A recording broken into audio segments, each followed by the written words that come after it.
hoy. Un análisis profundo sobre la situación actual que vive el pueblo venezolano. Venezuela hoy. Conducido por Alejandro Marcano Santelli. Hola, ¿qué tal amigos? Gracias por estar nuevamente con nosotros. Feliz comienzo de semana. Les saluda este servidor Alejandro Marcano Santelli a nombre de este pequeño equipo, del gran equipo de Radio y Televisión Martí, Tony Simón, Alejandro Sayas Bazán y yo, pues llevándole adelante este programa para analizar un poco lo que es la situación de Venezuela. Comenzando la semana hoy 19 de abril, quiero presentar a mis invitados: Oscar Pocedente, un gran amigo, locutor, periodista, actual director del Semanario Argentino de Miami, con un ojo muy crítico para la noticia y con una crítica muy constructiva al tipo de sistema que nos desgobierna tanto en Cuba como en Venezuela, y bueno, con el miedo del que nos contará también cuando comparemos la situación en su natal Argentina. Oscar Pocedente es conductor del Mosquito, del Fato Periodístico, varias apuestas simpáticas y en las que tiene como punto neurálgico el tema de la crítica a, repito, estos gobiernos. También desde Caracas, Venezuela, bueno, no desde Caracas, desde el interior de Venezuela, Pablo Aure, creo que en Valencia, si no me equivoco, Pablo, ¿verdad? Así es, acá en Valencia. Así es, abogado y docente, secretario general de la Universidad de Carabobo. Bueno, a ambos quiero darles las gracias, pero quiero comenzar en Venezuela para escuchar a mi querido Pablo Aure. No dejen de seguirlo en las redes sociales porque además de pues la noticia, tiene algo muy parecido a lo que acaba de hacer Ariadne, fabuloso, mostrar las partes bellas que tiene en nuestros pueblos, esa obra arquitectónica, esa obra que habla de lo bonito que fue el país que se ha perdido en 22 años de castrocomunismo. Pero bueno, la primera pregunta, Pablo, para ti. El régimen ha asegurado ya que liberaron todo el dinero retenido para pagar las vacunas en el sistema COVAX. Y además ha hablado de que ya terminaron de cancelar 120 millones de dólares de esa cuota y esperan recibir el cronograma de las vacunas. Pero bueno, hay muchas dudas de que el régimen vaya a vacunar, que no se convierta en otro negocio más, como lo hacen los militares en Cuba. Todas las ayudas llegan y ellos las canalizan, las venden o las revenden a otros países y se siguen enriqueciendo. Además de la duda de que cómo se logró este dinero, porque él habla del desbloqueo y yo no he entendido, es decir, no estoy claro de cómo trabajó Guaidó, presidente encargado, el régimen, la dictadura, para desbloquear este teléfono. Yo creo que como venezolanos merecemos saberlo. Además, te asumo la pregunta y ya concreto, la movilización que después de tanto tiempo en medio de la pandemia vimos realizar de venezolanos con la etiqueta vacuna ya, pues salieron a las calles donde se sumó Guaidó, no fue una convocatoria de Guaidó. Quiero que me hables un poco de esto. Sí, bueno, de verdad que hay mucha cuestión acá, ¿no? El desbloqueo y esto, ya sabemos desde hace algunas semanas que han estado en negociaciones o en conversaciones. Bueno, hace unas semanas no, yo creo que desde hace 2 años han estado en conversaciones Guaidó y esta gente con el régimen, ¿no? Pero hace algunas semanas, para tratar el tema de las vacunas, el COVAX, para el desbloqueo necesitaban la autorización de la Asamblea Nacional esa del 2015 para que pudieran desbloquearse una cantidad de dinero que no daban la autorización para celebrar ese contrato, si no autorizaba, valga la repetición, la Asamblea Nacional del 2015, es decir, esa que presidió Guaidó.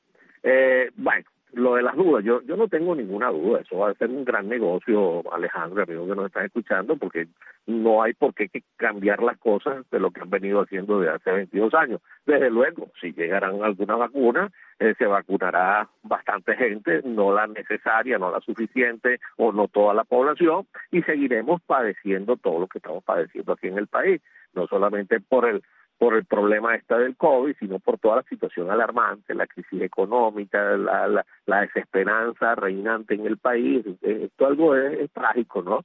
Uno, lo que cuando abre el celular, lo primero que ve son obituarios, solicitudes de ayuda, que sin remedio, en fin, toda esa tragedia que ya ustedes saben qué es lo que está ocurriendo.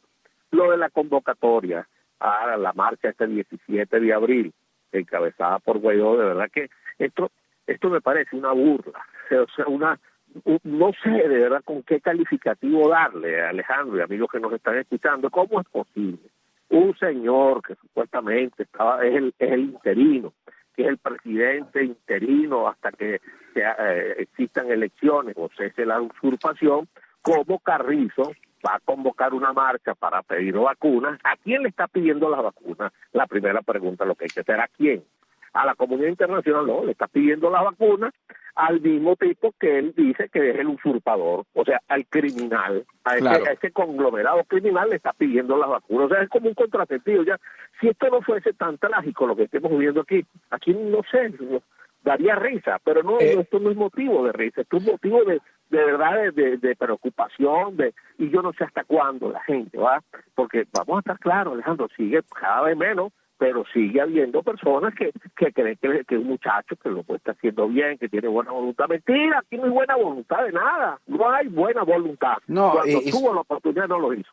y sobre todo, como tú lo dices, ¿a quién se le está pidiendo? Yo tenía entendido, y ahora voy a pasar con Oscar Procedente, que esta marcha la había convocado el sector sanitario, de los cuales han muerto casi 500 personas. En total, creo Sí. exacto, 460 médicos y personal paramédico y de los cuidadores en los hospitales. Pero el régimen da unas cifras diarias, pero también habla de que han recibido, y eso lo vimos, lo reseñamos también aquí en Radio y Televisión Martí, en nuestros informativos, 800.000 dosis, tanto de la vacuna rusa, la Sputnik, 300.000, como 500.000 de la dosis china, y no hemos sabido a quién han vacunado. Pero fíjate, Oscar, tú que eres tan crítico, eres para mí uno de los colegas que tienes ese olfato así como uno de tus espacios de olfato periodístico. ¿Qué te dice a ti esta puesta en escena que vimos el fin de semana en Venezuela? Una marcha de venezolanos que se arriesgan en la pandemia, que no lo habían hecho en las últimas convocatorias del presidente encargado, pero están hartos, quieren vacunarse, tienen miedo por la cantidad de personas que están muriendo a su alrededor,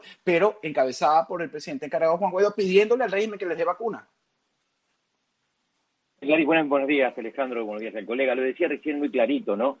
Pedirle al mismo régimen que haga eso es como pedirle al zorro que te cuide las ovejas. Y hay algo que me llama la atención, y yo siempre hablo en detalles mínimos, pero que a veces se pasan desapercibidos en el análisis grande, ¿no? Y Guaidó pedía que se escriba en el barbijo el vacune ya. Esas formalidades y ese tipo de cosas superficiales que nada más que hacen al cotillón de todo esto no ayudan mucho, ¿no? A mí me parece que fue bueno, lo de la marcha, lo que convoca la convocatoria, me parece que no ha lugar. Lo que tenía que haber hecho Guaidó tiene un desgaste muy grande ya. Lamentablemente yo fui uno de los primeros defensores, sufrí una desilusión muy grande. Y hoy en día el panorama es muy oscuro, con menos del 1% de la población vacunada. Nosotros estamos en el cierre ahora de la revista, ¿no? Y creo que en la tapa vamos a poner sobre Argentina lo de los vacunatorios VIPs. Y tiene que ver con la corrupción en las vacunas, ¿no? ¿Quién garantiza en Venezuela a dónde y quién recibe las vacunas? Entonces, no me parece que sume nada, no creo que haga nada, no creo que le cambie al régimen, le mueva la aguja al régimen, lo que pide el presidente encargado, como se lo llama, que para mí, perdón, pero lo miro desde afuera yo, y después de tanto tiempo, yo creo que hay que darle la razón a Maduro cuando hace un par de años decía, acá el que mando soy yo, y si fuera el presidente Guaidó tendría que hacer tal y cual cosa, acá el gabinete lo manejo yo. Bueno, todas esas estupideces, como dice siempre Maduro, hoy por hoy prácticamente es la verdad, es lo que está pasando en Venezuela, lamentablemente, ¿no? ¿Tú crees, Oscar, que esto sea una batalla perdida, la democracia contra la dictadura, terminemos en unas elecciones, que es el camino pacífico que ve la comunidad internacional, enfrentado, tal como lo estamos viendo con el tema del COVID, a un régimen, a un gobierno encargado, apostando juntos a una salida, no sé para qué, yo no lo logro visualizar? No, Comienzo contigo, Oscar, no. y después con Pablo. No lo veo en absoluto, para nada. Yo creo y sostengo desde siempre, y en esto fui bastante coherente, que este tipo de régimen no se arregla con diálogo. Así les pasa a los argentinos y a otros países. Yo quiero que me den ejemplos de dictadores o este tipo de déspotas que han negociado con oposición y que han entregado el poder libremente. Hay casos muy contados porque saben que después de hacer alguna entrega o alguna elección limpia pueden ir presos, pueden sufrir consecuencias, entonces no son tontos. Yo no creo en el diálogo para llegar a un acuerdo ni en Venezuela, ni en Argentina, ni en Cuba, ni en esos países donde los dictadores ya lo manejan no de hace un año o 6 meses.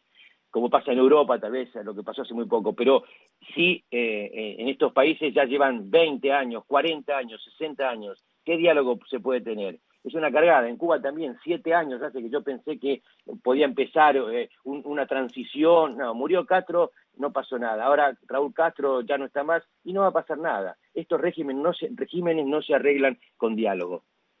Claro, y tienes toda la razón. Fíjate que en Cuba, con este anuncio de Raúl Castro, pues uno evalúa muy bien y al final no es Raúl, no es Fidel, ya no es Díaz-Canel, es un sistema que enquistaron completo para destruir a nuestras naciones. Lo hemos visto cómo lo hicieron en Venezuela, lo hemos visto cómo han pretendido hacerlo en Bolivia, en Ecuador y no hablemos también de Argentina, tu país natal. Estoy conversando, señores, con Oscar Pocedente, locutor y periodista, y también con Pablo Aure, abogado y docente, secretario general de la Universidad de Carabobo desde Valencia. Pablo, al final quiero repetirte la misma inquietud que con Oscar Pocedente. Realmente, ¿hacia dónde vamos para salir de esta crisis?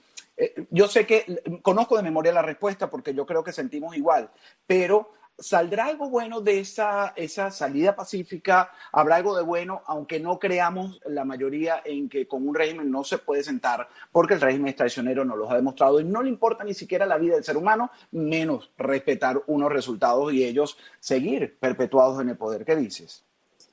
Pero primero hago bien las palabras de Oscar, extraordinario. O sea, yo opino exactamente lo mismo que él. Ahora, para ponerlo en palabras mías, desde luego que eso no va a traer absolutamente nada bueno, ninguna conversación, ningún diálogo, ninguna negociación. Ya lo hemos visto en estos 22 años.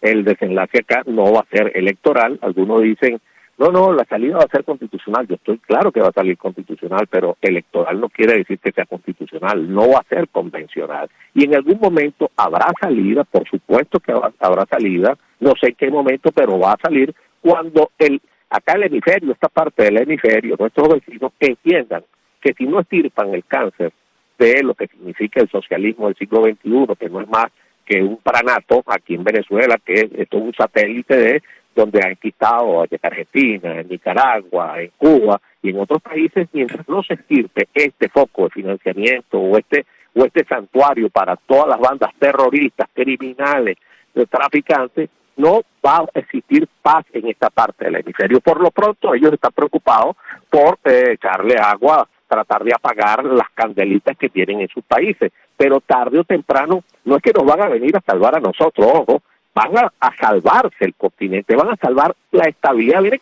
el problemón que tiene prendido Colombia en este momento, la cantidad de migrantes que eso, por supuesto, representa un desequilibrio en la salud, en la economía, en lo social, allá en el hermano país. Ahora, ¿cómo pretenden quienes nos estén escuchando para estar clarito? No, hay que negociar. Mire, una cosa es que uno pueda prevalecer, pueda sobrevivir en esta crisis. Por supuesto, no es que se tenga el síndrome de Estocolmo, jamás. Hay que utilizar todas las ventanas posibles para seguir denunciando y seguir cómo organizarlo. Pero ¿cómo pretenden ustedes que podrá haber una salida pacífica cuando no quieren sofocar o exterminar la banda del Coqui, por ejemplo, que tiene azotada la cota 905, o las fronteras, que ya no son las fronteras, sino casi las 3/4 partes del Estado con la guerrilla, con el narcotráfico, con todo eso? Miren,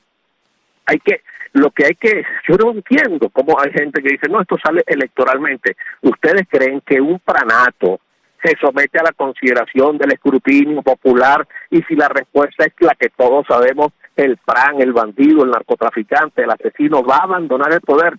No, la respuesta es no. Lo que yo no entiendo, cómo sigue surfeando esta gente en el mar de la mentira, llámese el capitán de esa barca que está surfeando Juan Guaidó, que ni siquiera el capitán, yo creo que es ahí una marioneta, un monigote el que está montado allí. Amigos míos, aquí lo que no podemos perderle la vista ni a Venezuela ni a todos estos países donde está este tipo de régimen que no es ni democrático, no es ni socialista, eso es literalmente, yo no estoy inventando nada ni estoy exagerando, esto es un pranato. Aquí es la ley del más fuerte y los más fuertes son ellos en este momento. Que si estamos ganando, estamos perdiendo la batalla. Esta batalla se perdió hace rato, Alejandro. Aquí también Hay que decir las cosas como sí. son. Bueno, yo para no usar el término ya tan depresivo de que no hay salida, porque bueno, mientras crea en Dios y exista, pero sí, tienes toda la razón. Fíjate, vamos a pasar a otro tema. Soy Alejandro Marcano Santelli, señores, los que nos están escuchando, particularmente aspiro que cada vez más cubanos libres puedan hacerlo dentro de la isla, a pesar de los impedimentos del régimen, de esa dictadura, e igualmente a los que están dentro, fuera de Cuba, igualmente en cualquier parte del mundo, y no solo cubanos, también venezolanos. Estoy acompañado de mi colega periodista Oscar Procedente de Argentina, actual director del Semanario Argentino aquí en Miami, y de Pablo Aure, abogado y docente, secretario general de la Universidad de Carabobo. Oscar, te voy a hacer una pregunta para terminar de poner en contexto esto de lo que estamos hablando, de lo que sería la posibilidad de una salida electoral, porque hacia allá muchos apuntan, muchos analistas, y es lo que se está viendo con la comunidad internacional, ¿no? Una salida pacífica que pasaría por elecciones supervisadas con una comunidad internacional. Pero Pablo decía algo interesante, esta gente no se va a detener ante nada, y mira lo que pasó, y quiero tu lectura como periodista. El fin de semana, tú sabes que han estado detrás de los medios, la mayoría independientes están acabados, las plataformas digitales poco a poco las han ido asfixiando con la internet, que controla el régimen, pero ahora sale esto que es írrito, y frente al mundo entero. Entonces yo no sé cómo la gente pretende, un gobernante de estos países emergentes pueda decir, hay que sentarse con esa gente. Diosdado Cabello, que es el número 2 considerado del oficialismo en Venezuela, le ha puesto una multa a través del Tribunal Supremo, controlado por ellos, a Miguel Enrique Otero, director del prestigioso Diario Nacional, que ya lo había acabado porque con papel controlado por ellos, evidentemente los obligó a cerrar, pero ahora lo obliga a pagar $14 millones y se va a quedar con todas sus instalaciones, con todas sus rotativas, etcétera. Entonces, eso es lo que hace, eso es lo que sabe hacer el régimen. Sí, a mí me llamó la atención esa noticia hoy a la mañana, Alejandro. Me llamó la atención porque me duele personalmente por ser parte de la prensa, ¿no?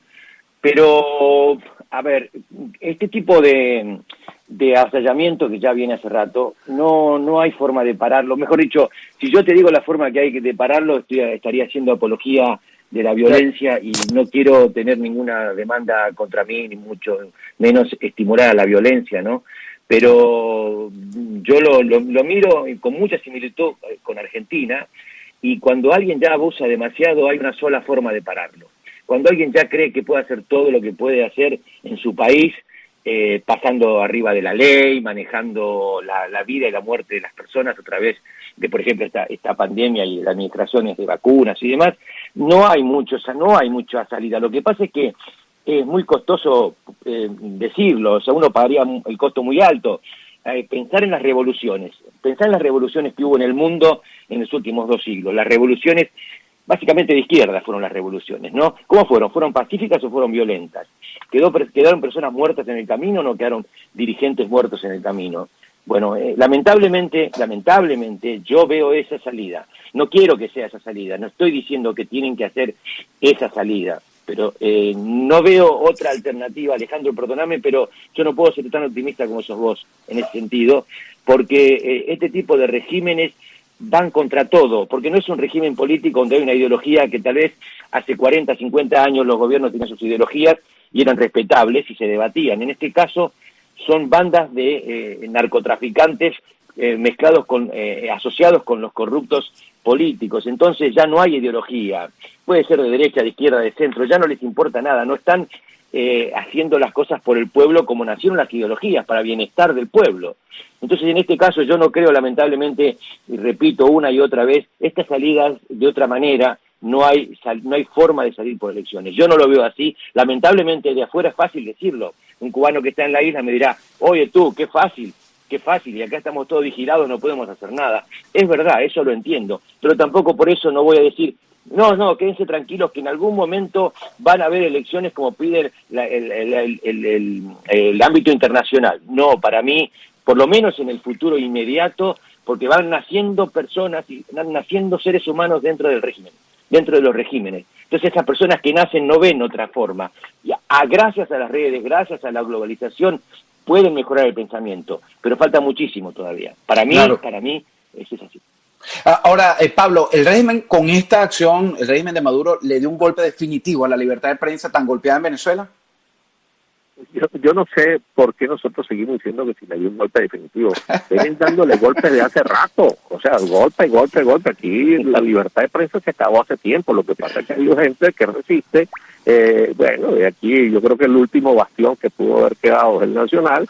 Y no que fue una multa, fue una demanda por daños morales. Imagínate tú qué moralidad tiene el tipo, ¿no? Y bueno, y acordó el TCJ, el de Michael Moreno, bueno, una indemnización de $14 millones. Eso no es un golpe más, esto ya es, bueno, no, ni siquiera una crónica de una muerte anunciada, ya la muerte ocurrió hace rato, ya estas son cosas, son noticias, pero ya ¿cuáles son los medios de comunicación que quedan en Venezuela? Ninguno. Quiero que me lo diga alguien. Ninguno. Es más, a veces a mí cuando me llaman para entrevistarme, me dicen, ya sabe, profesor, no diga esto, tal y que sí, no pueden cerrar, nosotros lo queremos mucho a usted, pero imagínese, así me lo dicen, ojo, ¿para qué me van a llamar? Ahora, Pablo, pero quiero hacer una pregunta, ya que tú eres más vehemente, y tienes toda la razón. Tú vives dentro de ese, Oscar y yo estamos fuera. Él de Argentina, de su Argentina, de la que le preocupa y de la que habla tanto, porque va por el mismo camino, con unos niveles de pobreza gigantescos que casi llegan al 50%. Después quiero hablar de eso contigo, Oscar, antes de que se nos termine el tiempo y el productor me diga que se acabó. Pero ¿cómo se vive? ¿Cómo vive Pablo Aure en esa Venezuela donde no hay esperanza de nada? Porque fíjate, si te pregunto una cosa, Alejandro, estás equivocado, ya eso se acabó. Hay prensa, se acabó. ¿Cómo se sobrevive en ese país? Bueno, precisamente, uno está como secuestrado, ¿verdad? Uno lo que tiene es que prevalecer. Primero que nada, no creer en falsas expectativas, no creer en esos encantadores de serpientes, estar tratando de transmitir la realidad que uno percibe para que haya menos desengaños, porque el que vive de ilusiones muere de desengaños, y eso es lo que uno está tratando de hacer. Yo tengo prohibición de salida del país, yo tengo mi pasaporte anulado, pero nosotros somos 5 hermanos, 3 de mis hermanos se han ido, casi todos mis sobrinos están fuera, de 3 hijos que yo tengo, uno está fuera, pero sin embargo, oye, yo me resisto a entregar mi casa, a entregar las cosas que uno tenga, a entregar mi país, por Dios, pero eso no quiere decir que uno se quede callado, no sé, la verdad que tú me haces esa pregunta y es como difícil, ¿verdad?, contestarte. Yo no sé qué tipote me mantiene esto aquí, por mejor decirte. No lo sé, pero yo creo que es algo, el arraigo personal que uno tiene, el sentimiento por el país, y el romanticismo que uno tiene en poder cambiar las cosas, pero también, yo no lo sé. O sea, me dicen, ¿qué estás haciendo tú allá? Bastante, pero la gente me ha preguntado. No, yo creo que esto tenemos que dar la batalla con lo que tengamos y hasta que podamos, entendiendo que no hay salida electoral. Claro. Precisamente, no hay. Bueno, ya está. Si a ti te llegan unos invasores a tu casa, a ti no te van a decir, bueno, ¿qué estás haciendo tú en la casa? Déjalo. No puedo dejarla, ¿cómo la voy a dejar? Pues tengo que seguir viendo cómo hago, interactuar, buscar la primera rendijita para ver cómo convenzo a alguien, cómo me llega alguna ayuda, cómo saco a los invasores. Eso es lo que uno tiene que hacer, aprovechar los pocos momentos con los pocos espacios que uno pueda tener para seguir tratando de organizarse, ver cómo acabar con esto. Te comiste todos los 3 minutos que me quedaban, Pablo, pero quiero una lectura rápidamente en 30 segundos de Oscar, procedente de su Argentina natal. Con un menos del 2% de vacunación, está creo que en el peor momento de Alberto Fernández. En un momento lo defendí con la